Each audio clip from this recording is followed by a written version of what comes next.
Hello hi, నేను మీ విజయ్. మనం ప్రస్తుతానికి మోటకొండూరు మండలం దిలాల్పూర్ గ్రామ పంచాయతీ పరిధిలో మన తాటికాయల శంకరయ్య గారు మంచి సీనియర్ నాయకులు కాంగ్రెస్ పార్టీలో. ఈ కాంగ్రెస్ పార్టీ ఏ విధంగా పరిపాలిస్తుంది, బీర్లైల గారికి మంత్రి పదవి ఎందుకు ఇవ్వాలి, మొన్న జరిగిన ఎన్నికలలో గొంగిడి సింత ఎందుకు ఓడిపోయిందో వివరాలు అడిగి తెలుసుకునేందుకు ప్రయత్నం చేద్దాం. నమస్కారం శంకరయ్య గారు. నమస్కారం సార్. సార్, మీరు ఎన్ని రోజుల నుంచి కాంగ్రెస్ పార్టీలో పనిచేస్తున్నారు? ఇక్కడ ఉన్న బీర్ల ఐలయ్య గారు మంత్రి పదవి ఆశిస్తున్నారని తెలిసింది సార్. మంత్రి పదవి ఇవ్వచ్చా? మంత్రి పదవి బీర్ల ఐలన్న ఖచ్చితంగా ఇవ్వాలి. బీసీ కాబట్టి ఖచ్చితంగా ఇవ్వాలి.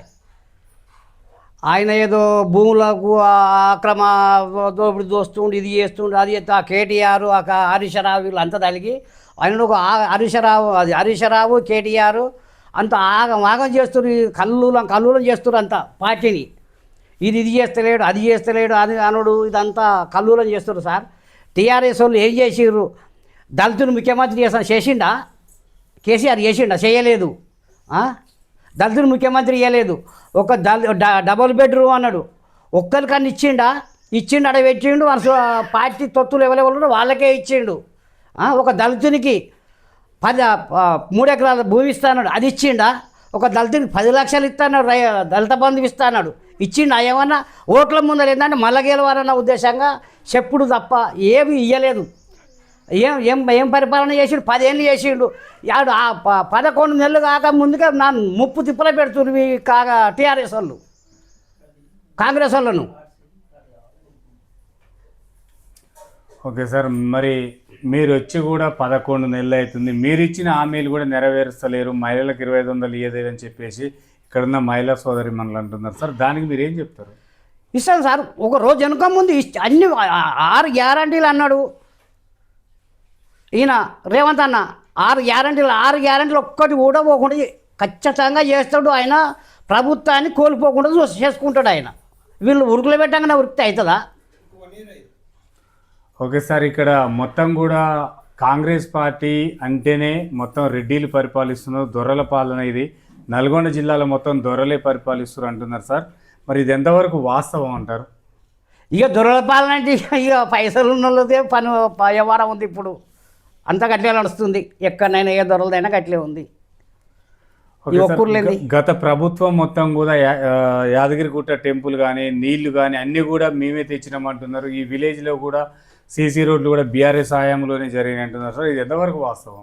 గొంగిడిసుని తెచ్చి కూడా ఒక్క సీసీ రోడ్డు కూడా వేయలేమే. ఆడ చిన్నకందుకూరు రోడ్డాము అందరూ చెర్ల నీళ్ళు వస్తాయి, ఆ జారిపడుతుర్రు మేడం అని అడిగితే మా ఒక కార్యకర్తను, ఏందో అని అమ్మ గిమ్మ మాట్లాడుతున్నావు, ఇలా నవ్వుతా నెట్టేది అని వచ్చి ఊళ్ళోకి వచ్చి అన్నది సునీత మేడం. ఒకటి కూడా బతుకమ్మ ఆడటానికి ఆ మసీదు బండ వీణ నేను బండ ఎత్తంపులు దిగాను, ఆడిపాడసలు పడతారు, నేను శిశురుడు ఓపిస్తా, బతుకమ్మలు ఆడిపిస్తా అని చెప్పిండు. ఒక్కటి కూడా ఓపియలే ఆమె. ఓకే సార్, చిన్న కందుకూరు నుండి మీ విలేజ్ వరకు రోడ్డు మార్గం కూడా సరిగా లేదు సార్. అది 9.5 సంవత్సరాలు పరిపాలించిన బీఆర్ఎస్ వాళ్ళు ఎందుకు వేయలేరు?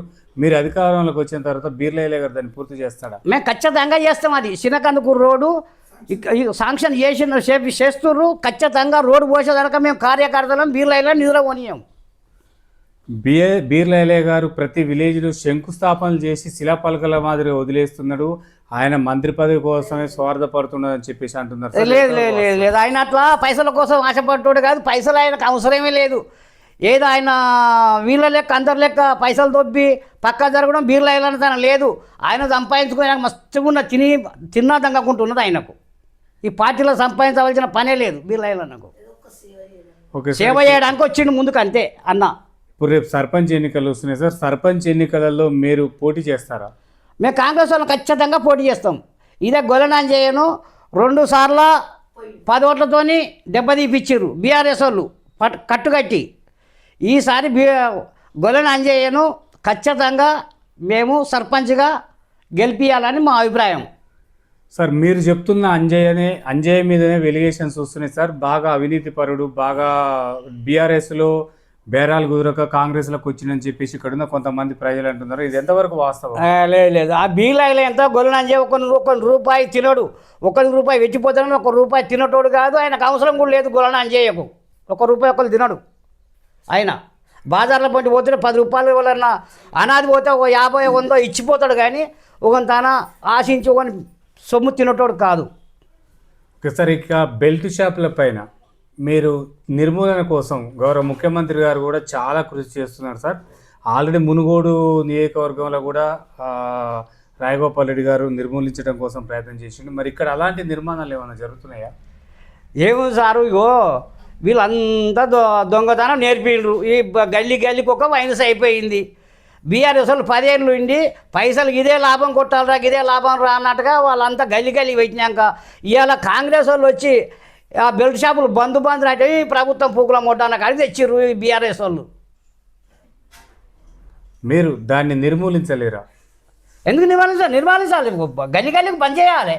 ఈ పొద్దున పార్లమెంట్ అప్పుడు ఒక మలక అయిపోతుంది, పార్లమెంట్కి వచ్చినాక ఒక మలక తాగుతుంది. ఆడవాళ్ళతో ఊర్లలో కూడా గొడవలు అవుతున్నాయి, ఆడవాళ్ళతో కూడా గొడవలు అవుతున్నాయి ఇళ్ళల్లో. ఓకే సార్, మీరు ఈ గ్రామ ప్రజలకు మీరు ఎలాంటి సేవలు అందిస్తున్నారు సార్?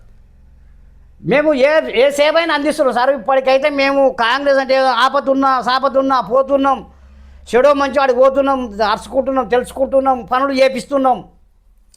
ఓకే సార్, ఉచిత బస్సు పైన మీ అభిప్రాయం చెప్పండి. ఇక ఉచిత బస్ అంటే ఇక గవర్నమెంట్కే లాభం అనేది అంటారు, కానీ మా పిల్లలు కూడా ఎక్కిపోతూనే మా పిల్లలు కూడా ఇంటికి వస్తూనే ఎక్కి అవసరం. ఇప్పుడు హైదరాబాద్ పోవాలంటే మా భార్య పోవాలంటే ఒక 300 రూపాయలనే ఛార్జీలు అవుతాయి. ఆ 300 రూపాయలు నాకు బెనిఫిటే కదా. ఓకే సార్, 200 యూనిట్ల కరెంటు, ఉచిత కరెంట్ ఏ విధంగా ఉంది సార్? అది మంచిగా ఉంది సార్. అది మరి నాకు 1000 పడేది, ఇప్పుడు ఒక్క రూపాయి కూడా కడతలేదు నేను. 1000 పడేది నాకు, ఒక్క రూపాయి కూడా పడతలేదు నాకు. వచ్చుడు వీడియో రీడింగ్ కొట్టుకుంటూ పోతుండు అంతే. ఓకే సార్, బీసీ వర్గీకరణ పైన మీ అభిప్రాయాలు ఏంటి?